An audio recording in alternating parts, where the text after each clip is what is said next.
అందరికీ నమస్కారం అండి. సృష్టి మొత్తం ఒక అగ్నిపర్వతంలా రగిలిపోతుంది. తారకాసురుడనే రాక్షసుడి దెబ్బకు దేవతలు స్వర్గాన్ని వదిలి పారిపోయారు. ఆ రాక్షసుడిని చంపాలంటే శివుడికి కొడుకు పుట్టాలి. శివుడికి కొడుకు పుట్టాలంటే ఆయన పార్వతీదేవిని పెళ్లి చేసుకోవాలి. హిమాలయాలలో మహాదేవుడు యుగాలుగా కళ్ళు మూసుకొని కఠోరమైన ధ్యానంలో ఉన్నాడు. తన పక్కనే పార్వతీదేవి నిలబడి సేవలు చేస్తున్నా ఆమె వైపు కన్నెత్తి కూడా చూడలేదు. సృష్టి నాశనమవుతున్నా బోళాశంకరుడి తపస్సును భగ్నం చేసే ధైర్యం ఎవరికుంది? ఆ మహాయోగి మనసులో కోరికను పుట్టించటానికి సాక్షాత్తు ప్రేమదేవుడైన మన్మధుడే స్వయంగా రంగంలోకి దిగాల్సి వచ్చింది. కానీ ఆ ప్రయోగము ఎంతటి వినాశనానికి దారితీసింది? లయకారుడి ముడవ కన్ను తెరుచుకున్న వేళ మన్మధుడు ఏమయ్యాడు? శివపురాణం 9వ ఎపిసోడులో బ్రహ్మాండం కంపించిపోయే మన్మథ దహనాన్ని గురించి తెలుసుకుందాము. ముందుగా మా వీడియోకి ఒక లైక్ కొట్టి ఓం నమ శివాయ అని కామెంట్ చేయండి. తారకాసురుడి బాధ భరించలేక ఇంద్రుడు ఒక పథకం ఆలోచించాడు. ఈ సృష్టిలో ఎవరి మనసులోనైనా ప్రేమను కోరికను పుట్టించగలిగే ఒకే ఒక్క దేవుడు మన్మధుడు. వెంటనే మన్మధుడిని పిలిపించాడు. ఈ సృష్టి నాశనం కాకుండా ఆపే బాధ్యత నీ చేతుల్లోనే ఉంది. నువ్వు వెంటనే హిమాలయాలకు వెళ్ళి పరమశివుడి మనసులో పార్వతీదేవిపై ప్రేమను పుట్టించు అని కోరాడు. ఆ మాట వినగానే మన్మధుడు భయంతో వణికిపోయాడు. దేవేంద్ర, నువ్వు నన్ను కాపాడమని అడుగుతున్నావా, లేక నా ప్రాణాలు తీసుకోమని చెప్తున్నావా? ఆ మహాదేవుడి తపస్సును భగ్నం చేయటం అంటే అగ్నిలో దూకటమే అని వెనుకడుగు వేశాడు. కానీ దేవతలందరూ బ్రతిమిలాడటంతో లోక కళ్యాణం కోసము తన ప్రాణాలను పణంగా పెట్టడానికి మన్మధుడు సిద్ధమయ్యాడు. తన భార్య రతీదేవి, స్నేహితుడైన వసంత ఋతువును వెంటబెట్టుకుని హిమాలయాలకు బయలుదేరాడు. మన్మధుడు హిమాలయాలలో అడుగుపెట్టగానే ఒక అద్భుతం జరిగింది. ఎప్పుడూ గడ్డగట్టే మంచుతో ఉండే కైలాస పరిసరాలు ఒక్కసారిగా వసంత ఋతువులా మారిపోయాయి. ఎటు చూసినా పచ్చని చెట్లు, వికసించిన పువ్వులు, మంచుకొండల మధ్యలో అకస్మాత్తుగా ఒక శృంగార వాతావరణం సృష్టించబడింది.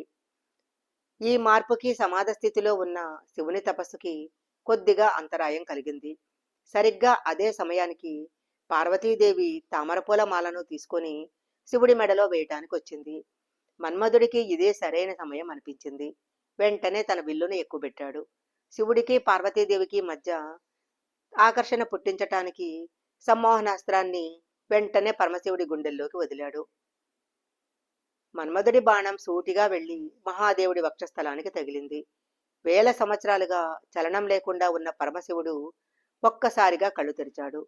కళ్ళు తెరవగానే ఎదురుగా అత్యంత సౌందర్యవతిగా ఉన్న పార్వతీదేవి కనిపించింది.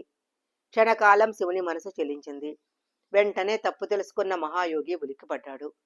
నిర్వికారంగా ఉండే నా మనసులో ఈ కోరిక ఎలా పుట్టింది? నా ఏకాగ్రతను భగ్నం చేసిన మూర్ఖుడెవరు అంటూ కోపంతో చుట్టూ చూశాడు. అక్కడ చెట్టుచాటున భయంతో వణికిపోతూ చేతిలో విల్లు వదిలి నిలబడిన మన్మధుడు కనపడ్డాడు. అంతే శివునిలో రగిలిపోయిన శివునిలో క్రో అంతే శివునిలో క్రోధం కట్టలు తెంచుకుంది. ఆయన మూడవ కన్ను ఒక్కసారిగా తెరుచుకుంది. మూడవ కంటి నుంచి ప్రళయ కాలాగ్ని లాంటి ఒక భయంకరమైన జ్వాల బయటికి వచ్చింది. ఆ వేగానికి ముల్లోకాలు కంపించిపోయాయి. జ్వాల నేరుగా వెళ్లి మన్మధుడిని తాకింది.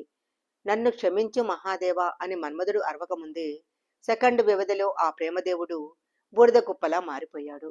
ఆ ప్రాంతమంతా భయానకమైన నిశ్శబ్దం ఆవరించింది. తన కళ్ల ముందే భర్త బూడిదిగా మారిపోవటం చూసి రతీదేవి గుండె పగిలేలా రోధించింది.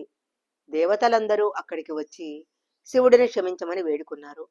కానీ కోపంతో ఉన్న పరమశివుడు అక్కడి నుంచి అదృశ్యమై కైలాసంలో మరో ప్రదేశానికి వెళ్ళిపోయాడు.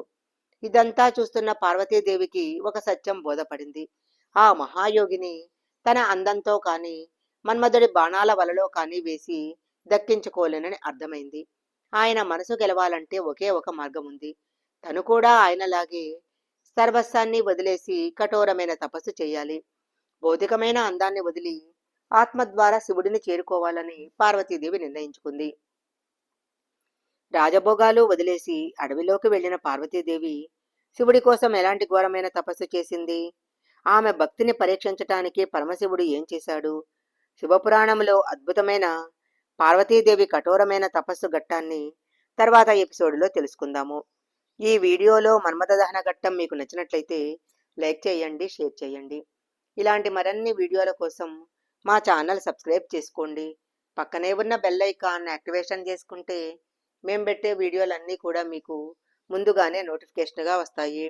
మరొక మంచి వీడియోతో మళ్ళీ కలుసుకుందాం.